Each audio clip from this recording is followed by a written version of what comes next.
সাদাকালো Facebook পেজে সবাইকে স্বাগতম। আমরা যেখানে আছি এটি হচ্ছে দনাগোদা নদী, যেই নদীটি বৃত্তাকার মতলবের আমিরাবাজার থেকে শুরু হয়ে চরমাছুয়া, উদুন্দি, তারপরে হচ্ছে মতলব, এছাড়া নারায়ণপুর, নায়ারগাঁও, বেলতলি হয়ে তারপরে ষাটনল, লালপুর হয়ে কিন্তু বেরিয়ে গেছে। আমরা যে কারণে এসেছি, আমরা কিন্তু প্রতিনিয়ত আমাদের ফেসবুক তথা আমাদের বিভিন্ন মাধ্যমে স্ট্যাটাস করে আসছি যে বর্ষা যখন কমবে, পানি যখন কমতে শুরু করবে, তখন এই মেঘনা তথা এই দনাগোদা নদীর তীরবর্তী অঞ্চলগুলো যে কিভাবে খালি হচ্ছে ভেঙে ভেঙে, সেটি আমরা স্পষ্ট করতে চাচ্ছি। যখন বর্ষা ছিল আমরা জানলেও সেগুলো কিন্তু দেখাতে পারিনি। তবে আজ আসলাম, আমরা যে অংশে আজ এসেছি এটি হচ্ছে চরমাচুয়া। আমি যদি এই উত্তর চরমাচুয়া থেকে যদি আমি উদাহরণটা টানি, তাহলে উত্তর চরমাচুয়া বেরিবাদ সংলগ্ন থেকে শুরু করে কাদির বাজার হয়ে একেবারে এখানে বটিয়া, আরং, বিষ্ণুপুর হয়ে একেবারে আমিরাবাজার পর্যন্ত এই নদীর পাড়গুলো কিন্তু ভেঙে গেছে। আমরা যদি একটা বাড়ির পাশে অবস্থান করছি, এখানে আমরা যদি উদাহরণ দেই, এই মেঘনা তথা গোমতী দনাগোদা নদী থেকে অবৈধ বালু উত্তোলনের ফলে আমরা যেটি লক্ষ্য করেছি, ষাটনলের লালপুর, কালীপুর, হাপানিয়া ওই অঞ্চল কিন্তু ভেঙে যাচ্ছে। ধীরে ধীরে বন্যা নিয়ন্ত্রণের বাদে ঝুঁকছে ভাঙন। সেই অবস্থায় কোনো এক সময় ক্রমে ভাঙতে ভাঙতে এই বন্যা নিয়ন্ত্রণ বাদ ঝুঁকিতে থাকবে, যেখানে মতলব উত্তরের 6 লক্ষ জনগণ তথা এর পার্শ্ববর্তী মানুষগুলো কিন্তু এই দুর্ভোগগুলো পোহাতে হবে। আর এক সময় এই বন্যা নিয়ন্ত্রণ বাড়তি দেশের দ্বিতীয় বৃহত্তম সেচ প্রকল্প এবং টেকসই। এই জায়গাটিকে যদি সঠিক সময় পর্যবেক্ষণ না করা হয়, তাহলে কিন্তু এটি একসময় খেসারত দেবে মতলব উত্তর। আমরা জানিয়ে রাখি, গত বৃষ্টি এবং বর্ষাতে যে অবস্থা আমরা দেখেছি, বন্যা নিয়ন্ত্রণ বাঁধের বিভিন্ন অংশে ভেঙে গেছে। কর্তৃপক্ষকে অবহিত করার পরেও তারা যথাযথ কোনো ব্যবস্থা নেয়নি। পরে বাধ্য হয়ে আমরা মতলব উত্তরের স্বেচ্ছাসেবী সহ বিভিন্ন রাজনৈতিক দলের নেতৃবৃন্দ মিলে আমরা কিন্তু সেটি সংস্কার করতে বাধ্য হই। এখন কথা হচ্ছে, আমরা নির্দিষ্ট কেউ কর্তৃপক্ষ না, আমরা চেষ্টা করছি জনজীবনের যে দুর্বিয়োগ অনিয়মগুলো তুলে ধরার জন্য। এগুলো কিন্তু ব্যবস্থা গ্রহণ করবে কর্তৃপক্ষ। সেই কর্তৃপক্ষের জায়গায় আমরা এখনো কোনো হিম্মতওয়ালা পুরুষ পাইনি।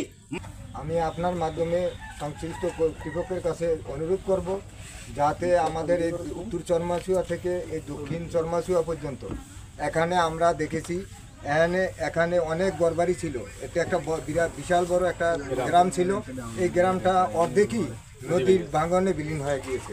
আমি কর্তৃপক্ষের কাছে অনুরোধ করব যে অতি তাড়াতাড়ি আমাদের এই উত্তর চরমাচুয়া থেকে দক্ষিণ চরমাচুয়া পর্যন্ত এই নদীর পাড়গুলা বস্তা বা জিউ ব্যাগ বা এই ব্লক দিয়ে যেন আমাদেরকে একটু আশ্রয় দেয়। এটি হচ্ছে দনাগোদা নদী।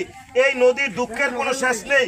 এই নদীতে মতলব ব্রিজ সংলগ্ন কমপক্ষে 5টি চর জেগে উঠেছে, যেগুলো বিপজ্জনক। আর এই যে কিছু কিছু অঞ্চল ভেঙে বন্যা নিয়ন্ত্রণ বাঁধকে হুমকিতে রাখছে, এবং যারা বেরিবাদের বাইরে, বিশেষ করে এই চরমাচুয়া অঞ্চলে দেখলাম এখানকার মানুষ কয়েকবার বাড়ি পাল্টাইছে, শুধু নদী গর্ভে তাদের বাড়ি বিলীন হয়ে গেছে। পুনরায় একই অবস্থা হচ্ছে।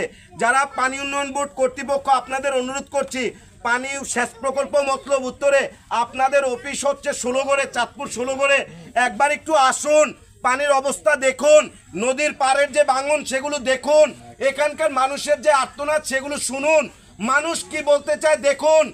এই পাড় ভাঙনের যে যন্ত্রণা সেটি আমরা দেখাবো। এর আগে দেখিয়েছি উদুন্দি, বলেছি ষাটনল, লালপুর এবং হাপানিয়া অঞ্চলের এই যে ভাঙনের অবস্থা। আমি কর্তৃপক্ষকে অনুরোধ করব, বছরে যখন বর্ষা হবে, পানি বাড়বে, তখন জিওব্যাগ ডাম্পিং এর মাধ্যমে আপনারা ব্যবস্থা গ্রহণ করবেন। সেই জায়গা থেকে সরে এসে আপনাদের অনুরোধ জানাবো, একবারে টেকসই একটি ব্যবস্থা গ্রহণ করার জন্য। বছরে বছরে অদৃশ্য পানিতে জিওব্যাগ ডাম্পিং না করে, পানিতে টাকা না ফেলে কোথায় যাচ্ছে সেটি নির্দিষ্ট না করে, নির্দিষ্ট করুন অন্ততপক্ষে 10 বছর বা 20 বছর লাগলেও একবারে টাকা খরচ করে এই বন্যা নিয়ন্ত্রণ বাঁধ তথা মতলব উত্তরের যে বসতি রয়েছে, এবং এটি যে একটি সম্ভাবনাময় অঞ্চল বাংলাদেশের মানচিত্রে, সেটিকে প্রস্ফুটিত করার জন্য অনুরোধ জানাচ্ছি।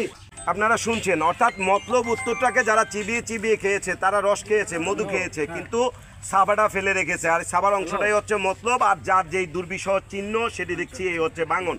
বন্যা নিয়ন্ত্রণ বার্তা যে ঝুঁকিতে প্রতিটা বর্ষা এলে বোঝা যায়, তাই না? এই বছরটা আমরা হারে হারে উপলব্ধি করতে পেরেছি এবং মনে হয় যে ভেঙেই যাবে।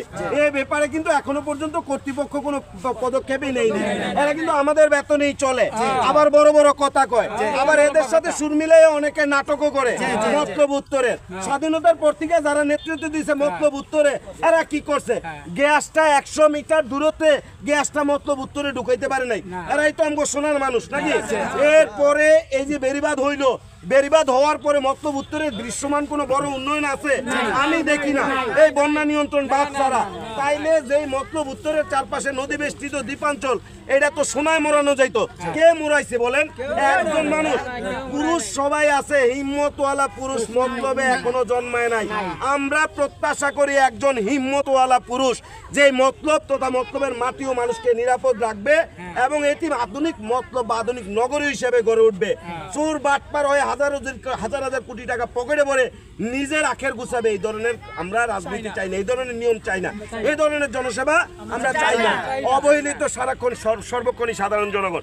আপনার এই আমাদের এখানে 500 ঘরবাড়ি রয়েছে।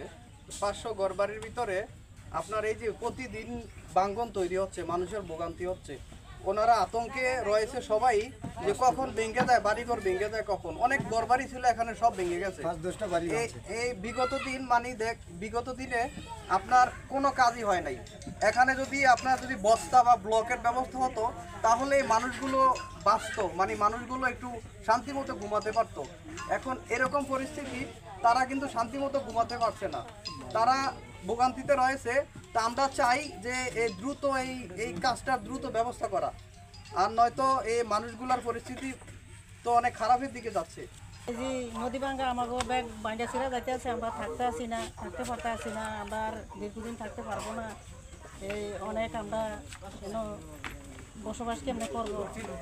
আমাকে যদি প্রতিদিনই ভাঙে, আমাকে যদি একটু করে দিতেন তাহলে আমরা তো থাকতে পারতাম। আমরা তো এখানে থাকতে পারতে আসি না, আমরা তো অনেক কষ্ট হইতে আসি।